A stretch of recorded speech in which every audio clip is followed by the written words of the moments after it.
Thank you for listening to Depictions Media Radio.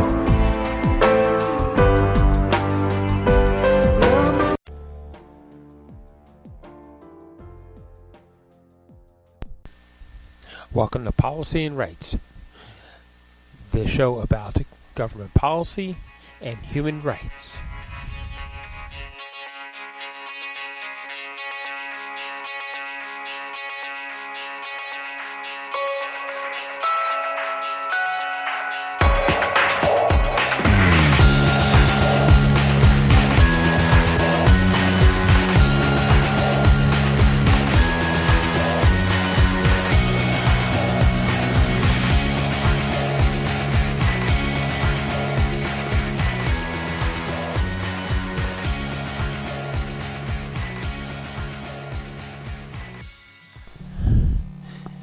Welcome back to Policy and Rights here on Depictions Media Radio. I'm your host, Michael Clogs. So, in the Columbia campus in New York City, there is a group of students that are protesting. They're protesting what is happening in Palestine, and they have taken over the Hamilton Hall in Manhattan. Columbia has made a statement that, let's read this. Columbia spokesperson said students who took over the university's Hamilton Hall were facing expulsion after dozens of demonstrations started occupying the campus building. Protesters on the campus across the U.S. have called for universities to boycott companies and individuals with ties to Israel during the war in Gaza. And of course, here in Canada, there was an encampment of protesters at UBC, and like around the world, there are people who are protesting what is happening between Israel and Palestine, and what should be done about it, and should the famed Palestine question is, should they have their own sovereign state? And of course, under the rules of ceasefire and things like that, that first and foremost, Israel wanted to see the number one term that the hostages, of course, released. And on the other end of things, to polarize the situation, they wanted to see Israel withdrawn immediately from Gaza. So that, of course, still led to a standoff, and the effects of what we saw with Gaza just being ripped apart by the Israeli army. So what is left is for people to pick up the pieces, and we're seeing protesters around the world that want to see Palestine get their own sovereign state. So, all right, in today's recording, we're going to we were in a virtual news conference with the Fisheries Minister Diane Laboutier, as she highlights a $463 million in funding from the recent federal budget to repair and maintain small craft harbors from coast to coast. She is also joined by her parliamentary secretary, Mike Kellaway. So throughout this particular budget, there's been a lot of announcements of new programs and tax rebates against the carbon tax that are being promised. A lot of promises, and a lot of patchwork, and it leaves one wondering how things are actually planned out, or if they're just simply reacting to what people are making demands of them, instead of planning out something that would boost the economy for Canada and make life a little, bring the cost of living down for the average person. When we're looking at gas prices rise all over the place, that I don't think there's anywhere in the country where fuel is less than $1.50 a liter. Here in British Columbia, we're looking at, on the average, over $2 a liter for to fuel up your car. And along with that, people are saying, oh, they're trying to push us into EV programs.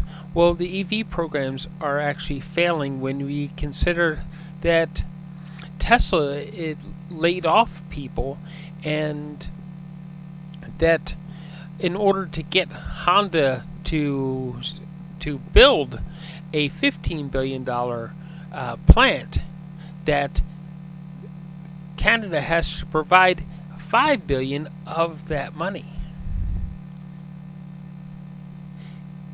So where does that leave the average consumer? And with tax bills and cost of living, where does that leave us? And that's a big question for Justin Trudeau.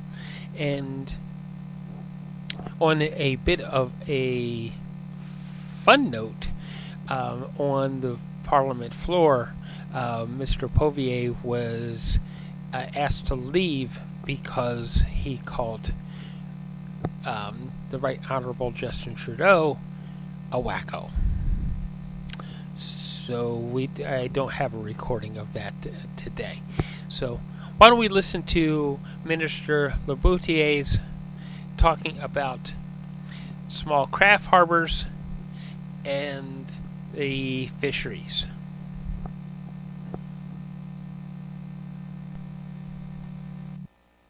Hello, everyone. Good morning, and thank you for being with us today. My name is Jeremy, and I'm the Minister Laboutilier's press secretary, and I will be moderating today's event on Budget 2024 Investments in Small Craft Harbours. Nous allons débuter par une allocution de la ministre des Pêches, des Océans et de la Garde côtière et députée de Gaspésie, les îles de la Madeleine, l'honorable Diane Leboutillier, suivi d'une allocution du secrétaire parlementaire de la ministre des Pêches, des Océans et de la Garde côtière canadienne et député de Cap-Breton-Canso, M. Mike Kelloway. La ministre va livrer son discours en français et le secrétaire parlementaire va livrer un discours similaire en anglais. We will begin today's events with remarks by the Minister of Fisheries, Oceans, and the Canadian Coast Guard, and Member of Parliament for Gaspésie, les îles de la Madeleine, the Honourable Diane Leboutillier, followed by remarks from the Parliamentary Secretary for Fisheries, Oceans, and the Canadian Coast Guard, and Member of Parliament for Cape Breton-Canso, Mr. Mike Kelloway. The Minister will deliver her remarks in French, and the Parliamentary Secretary will deliver similar remarks in English. So, without further delay, sans plus tarder, Ministre, la parole est à vous. Merci beaucoup, Jérémy. Bonjour, Mike. Bonjour à tous. Good morning, everyone. J'aimerais souligner que je me joins à vous aujourd'hui depuis le territoire traditionnel des Premières Nations Mi'kmaq de Gaspésie, qui protège ses terres et ses eaux avec grand soin depuis des temps immémoriaux. Comme vous le savez, nos ports pour petits bateaux sont vraiment l'épicentre de nos communautés de pêcheurs d'un océan à l'autre. C'est là où tout se passe. Ils sont essentiels tant pour le secteur des pêches, mais aussi pour le tourisme, et ce, tout en assurant l'accès sécuritaire aux voies navigables pour tout le monde. J'en sais quelque chose, déjà toute petite. J'ai aidé mes parents dans leur magasin général de Newport en Gaspésie, puis je m'occupais même à l'adolescence, lorsque j'ai eu mon permis de conduire, de faire la livraison sur ces quais. Comme on dit, ils ont toujours fait partie du décor et comme tant d'autres Canadiens, ils m'ont vu grandir. Chaque année, plus de 900 d'entre eux sont soutenus par notre gouvernement dans tout le pays et il faut beaucoup de temps et d'efforts et d'argent pour que chacun d'entre eux demeure sécuritaire, facile d'accès et en bon état. Je sais aussi que plus de 5000 bénévoles à travers le pays donnent de leur temps et leur énergie pour les entretenir, ces ports. Il s'agit d'une armée de bénévoles qui travaillent avec ardeur pour fournir aux pêcheurs commerciaux et aux autres utilisateurs des ports des installations sécuritaires et fonctionnelles. Cela dit, on sait l'état dans lequel certains ports pour petits bateaux sont actuellement, tant à cause de l'usure normale qu'en raison des changements climatiques qui provoquent des phénomènes météorologiques extrêmes de plus en plus fréquents et de plus en plus graves. On n'a qu'à penser à Fiona en 2022, qui a laissé des dégâts considérables à travers le Canada atlantique, mais aussi en Gaspésie et aux îles de la Madeleine. Dégâts dont plusieurs se relèvent encore d'ailleurs. C'est pourquoi, depuis ma nomination en juillet dernier, j'ai fait des ports pour petits bateaux l'un de mes top priorités. Le Canada, nation possédant le plus long littoral au monde, se doit d'investir dans des infrastructures portuaires résilientes capables de faire face aux défis climatiques d'aujourd'hui et de demain. C'est non seulement une question de développement économique, mais une question de sécurité alimentaire. Aujourd'hui, les poissons et fruits de mer font partie des principales denrées alimentaires exportées par le Canada et cela signifie des emplois pour plus de 45 000 Canadiens et des débarquements évalués à près de 4,2 milliards de dollars en 2022 pour l'industrie de la pêche commerciale et uniquement. J'ai donc le plaisir de vous faire part aujourd'hui d'une excellente nouvelle qui fait partie du budget de 2024.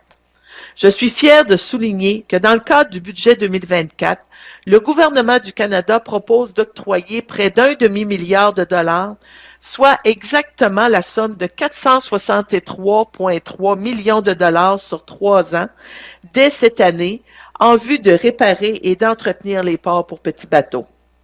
Ce nouveau financement permettra de poursuivre les travaux de réparation en cours, dont plus d'une quarantaine que nous annonçons aujourd'hui, mais également d'identifier de nouvelles priorités. Effectivement, une fois le budget 2024 adopté, Pêche et Océan Canada s'efforcera d'identifier les priorités de chaque région et nous annoncerons en temps opportun la répartition de cet investissement. C'est pourquoi j'ose compter plus que jamais sur l'appui du Bloc et des conservateurs pour soutenir cette mesure qui est importante. Les faits sont les faits. D'un côté, tu peux pas dire que tu es régionaliste et de l'autre, voter contre une mesure comme celle-là. Pour moi, c'est de l'hypocrisie à l'état pur. On verra en temps et lieu comment ils vont finir par voter. D'ici là, je demeure optimiste.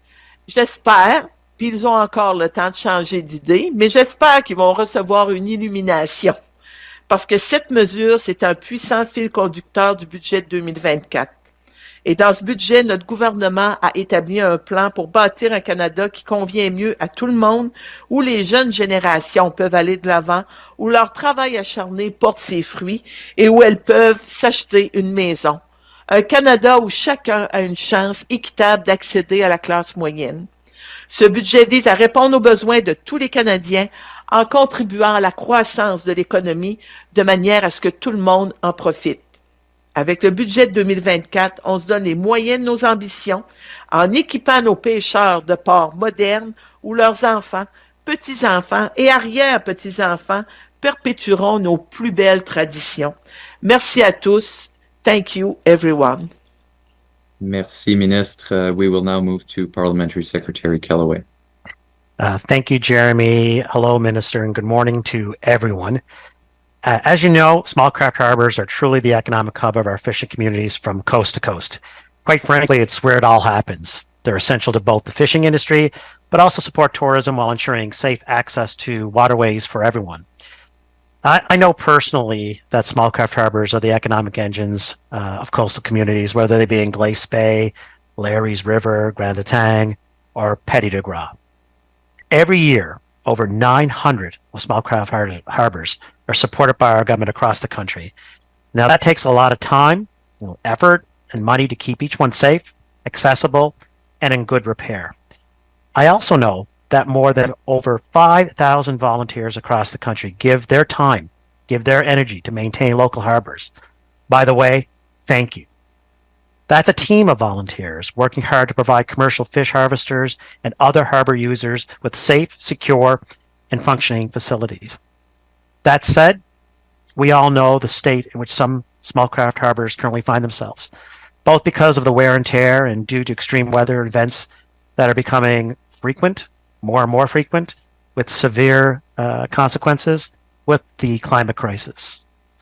Now, one only needs to think of Hurricane Fiona, which happened in 2022, which left considerable damage across Atlantic Canada, including my riding of Cape Breton, Canso. Damage, by the way, that we're still recovering from. That's why, since her appointment last July, Minister Battili and I have made small craft harbors one of our top priorities. As a nation with the longest coastline in the world, Canada must invest, quite frankly, in a resilient harbor infrastructures capable of meeting the climate challenges of today and tomorrow. This is not only a question, folks, of economic development, but it's also one of food security. Today, fish and seafood are among Canada's leading food exports. This means that over 40,000 Canadians are employed by the fishery, and landings valued at almost $4.2 billion in 2022. And that's just for the commercial fishery industry alone. So with all of that said, I'm pleased to share with you some exciting news and excellent news that is part of Budget 2024. I'm very proud to say, as part of Budget 2024, the Government of Canada is proposing to allocate nearly $500 million, exactly $463.3 million over 3 years, starting this year, to repair and maintain small craft harbors. And that includes harbors like the ones in my riding of Cape Breton, Canso. This funding will make it possible to continue repair work already underway, including more than the 40 harbors that we are announcing today, but also to identify new priorities. Indeed, once the budget 2024 is adopted, Fisheries and Oceans Canada will work to identify the priorities of each region, and then we'll announce the breakdown of this investment in due course. That's why we're counting more than ever on the support of the Bloc and the Conservatives, quite frankly, to adopt this important measure. Facts are facts, everyone. On one hand, the Atlantic Conservatives can't claim to be the voice of fishermen and their communities, and on the other hand, vote against such measures such as investing in economic hubs in coastal Canada. That, to me, is just pure hypocrisy. Now, of course, we'll see how the vote goes in due course, and I personally am an optimistic person. I always look at the glass as half full, so I think there's still time for Atlantic Conservative MPs to change their minds. And you might ask, well, why? Why would they change their minds? Because it's critical that they do. It's critical to Canadian fishers, Atlantic Canadian fishers. It's critical to Atlantic Canadian businesses that rely on the fishery. And it's also important and critical to the Atlantic Canadian coastal communities. In this budget, our government has set out a plan to build a Canada that works for everyone, where whether you're in the younger generation or middle-aged like myself, or the older generation, where hard work pays off, and where you can buy things like a home. We want a Canada that is fair for everyone and have a chance at a middle-class life. This budget is about being there for all Canadians and helping to grow the economy, one that is shared by everyone. With Budget 2024, we're giving ourselves the means to achieve our ambitions, quite frankly, by equipping our fish harvesters with modern harbors where their children, their grandchildren, and their great-grandchildren will carry on in the finest of maritime traditions. Thank you, everyone. Thank you, Parliamentary Secretary. On va maintenant passer à la période de questions pour les médias uniquement pendant 15 minutes. On a également avec nous ce matin M. Adam Burns, sous-ministre adjoint secteur des programmes, gestion des pêches et des ports, qui va pouvoir répondre sur certains aspects. We will now go to the questions and answer portion of this event for media only for 15 minutes. For that, we have with us Mr. Adam Burns, Associate Deputy Minister, Programs Sector, Fisheries and Harbour Management at DFO, who can respond on certain fronts. On va commencer par une ronde de questions uniquement sur l'annonce pour ensuite passer à une ronde mixte. S'il vous plaît, indiquez à l'aide de la fonction main levée si vous voulez poser une question. Et s'il vous plaît, affichez clairement votre nom et celui de votre média dans Zoom afin que nous puissions vous appeler. Le format sera d'une question et une question de suivi. We'll start with a round of questions on today's announcement before moving to a mixed round. Please let us know using the hand raise function if you want to ask a question. And please display your name and the name of your media outlet in Zoom so that we can call on you. The format is going to be one question and one follow-up. For questions in English that are directed at the minister, I will be translating the question to the minister and then translating her response to you. And shortly after the event, you will receive the transcript in English of the Q&A portion of this event. So to begin, we have CBC News, Mr. Peter Cohen. Peter, I have sent you a prompt to unmute yourself. Once you are ready, you can ask your question. Okay. Yes, so hopefully you can hear me. I've unmuted myself. This is a question about, for the Parliamentary Secretary, and it's about ghost gear funding. Last year, there was some cleanup in Cape Breton. The groups that clean up ghost gear have not heard about funding for this year. Are there plans to continue to have funding for ghost gear cleanup for this season? Thanks for the question. I really appreciate it. There's no question that fishing communities in my riding, like many other ridings, really relied on the Ghost Gear Fund. But I should be clear that Budget 2024 was never a place to announce the new funding for these programs, and I can say that further announcements will be made in due course. And I would encourage communities in my riding, but communities outside of my riding, to continue to submitting projects under this particular funding mechanism. As a follow-up, the groups that I've talked to have said normally by now they would know about what funding was available, they would be able to apply, they would know whether or not they had the funding so they could line up skippers for this year. That's all in limbo. They're not able to do any of that work. Why do we not have any of these, if there is going to be funding available, why was it not made clear earlier so that groups could plan for the summer and secure the partnerships they need? Yeah, again, thanks for the question. I think that there's a lot of moving parts right now in terms of the fishery. We've been committed to Ghost Gear funding since its inception, obviously.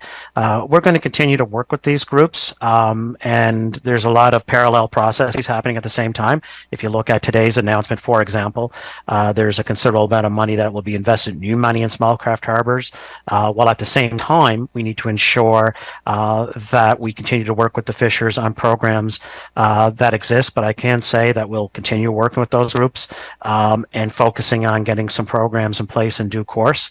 The timeline may be a little different from last year, but the intent is still there to work with those groups to ensure that we are that they're actively involved in being the stewards of the ocean. Thank you very much. Thank you. On va ensuite passer à Monsieur Mario Cyr de CIE FM.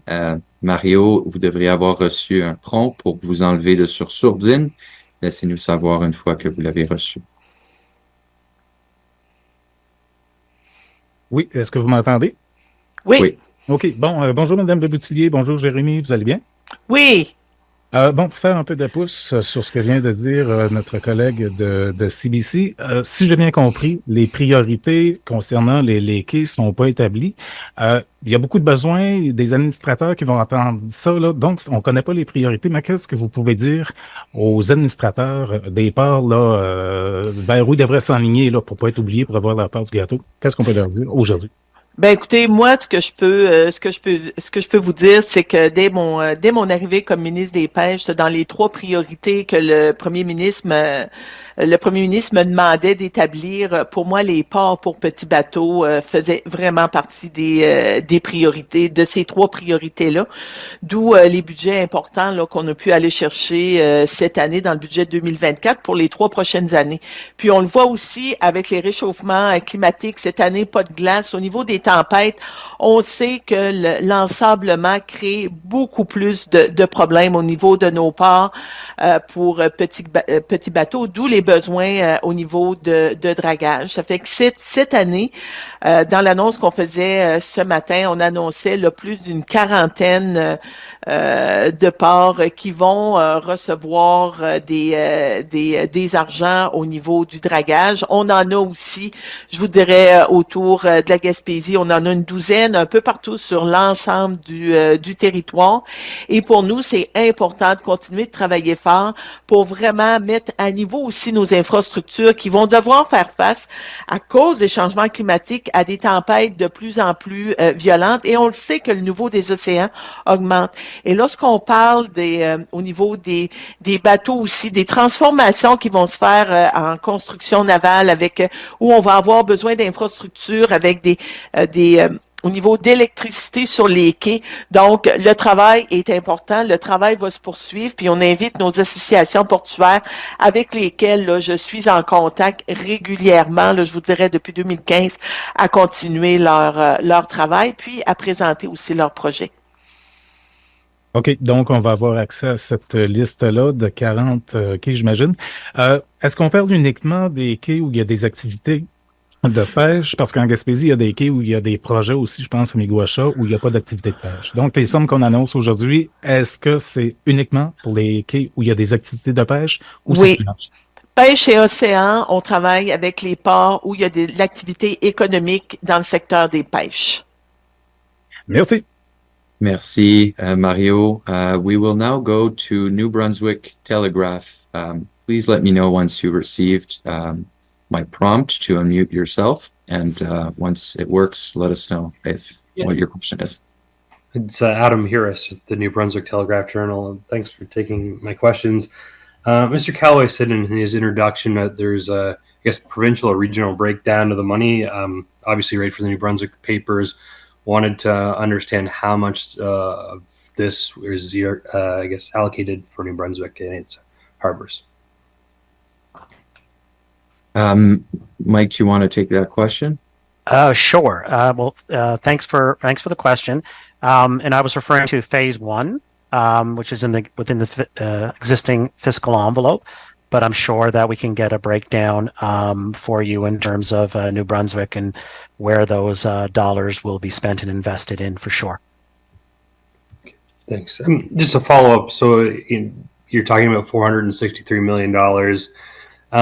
In the actual budget, it seems that just a portion of that's new. In 2024-25, there's about $29 million, 25-26, $32 million, and then in 26-27, $38 million. Can you just break down that 463, what was previously announced, obviously, and then what's on top of it, and what funds those are part of? And maybe also if Harbours can also go apply for this as well. Yeah. Maybe what I'll do is just refer to Adam in terms of specific breakdowns if he has it. Adam? Hi there. Yeah, no, I don't have the breakdown for those 42, but it's certainly something that we could provide.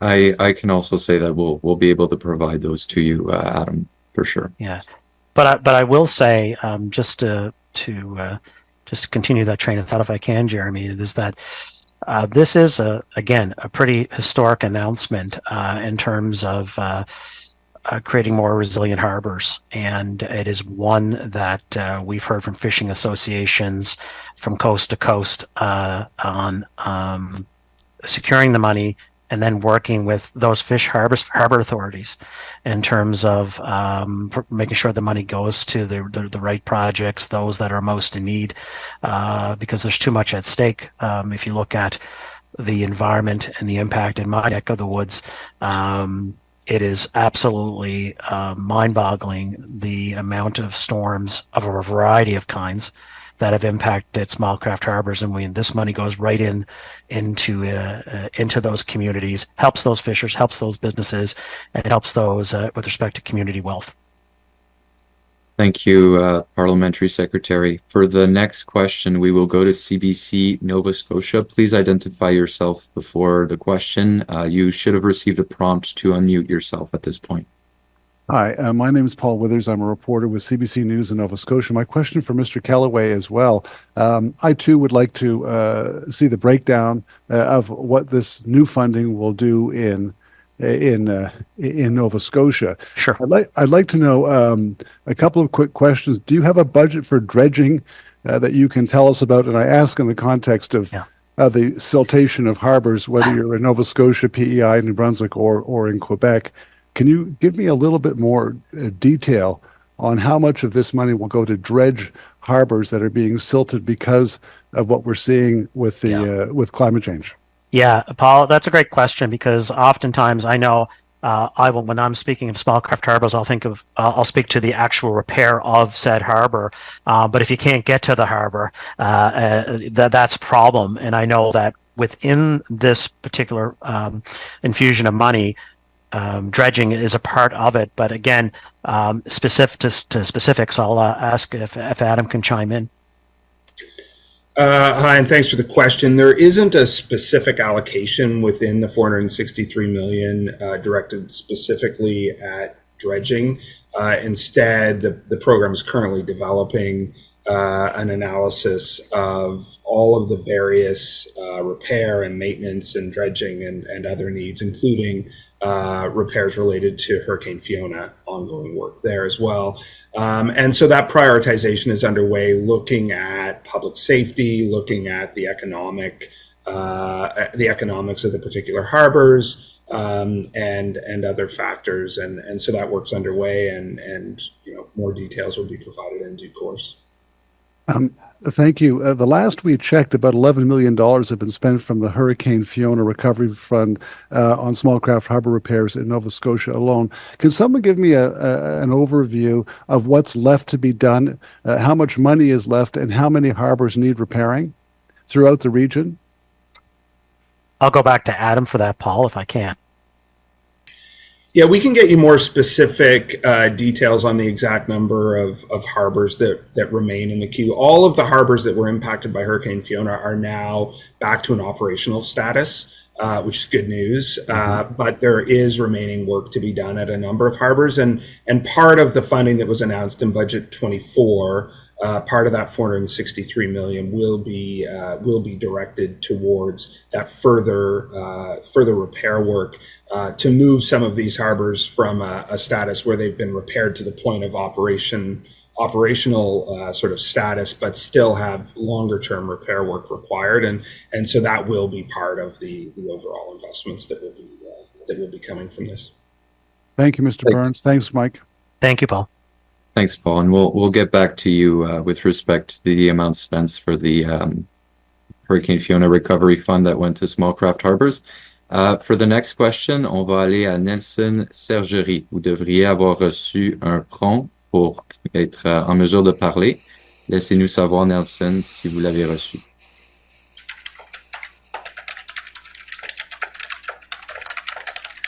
Oui, bonjour.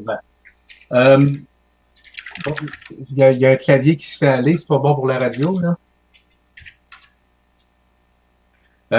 Bon, on annonce 463 millions, grosso modo, ça fait 150 millions de dollars par année. Madame Leboutillier, quand on parle du quai de Newport seulement, ça représente peut-être un investissement d'une quinzaine de millions de dollars. Est-ce qu'on a les moyens de nos ambitions avec ce qui a été annoncé finalement?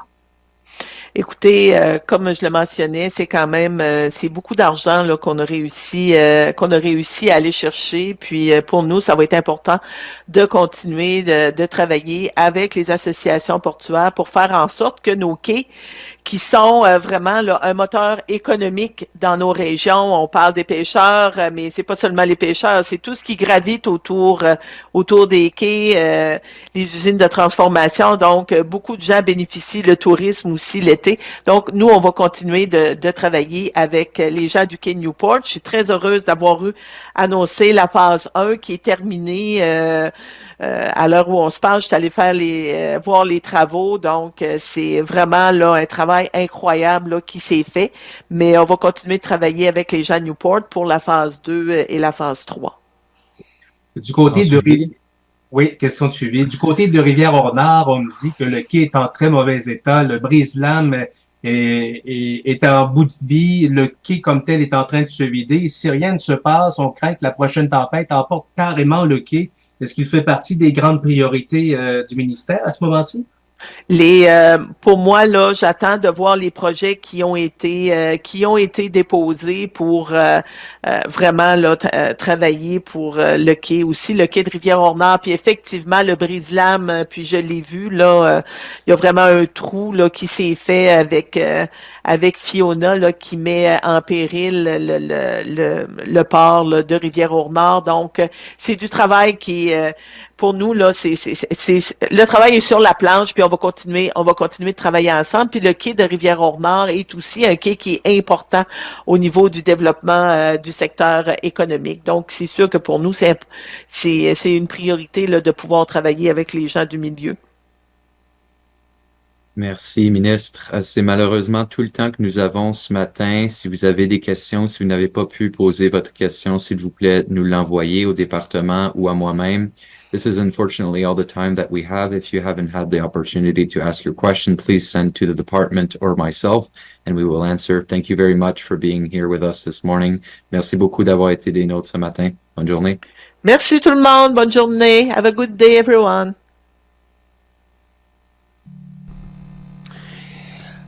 A final thought. Is the government just getting too big and too reactive in what it is that they're doing? They just keep creating programs and not planning out and finding ways to allow private sectors to actually take up and do some work. Do the work that is needed in our communities. The question is should the government get so big that they are doing most of the work instead of overseeing and regulating the work that the private sector is actually doing? Thank you for listening. Please find that subscribe button wherever it may be. You've been listening to Policy and Rights here on Depictions Media Radio.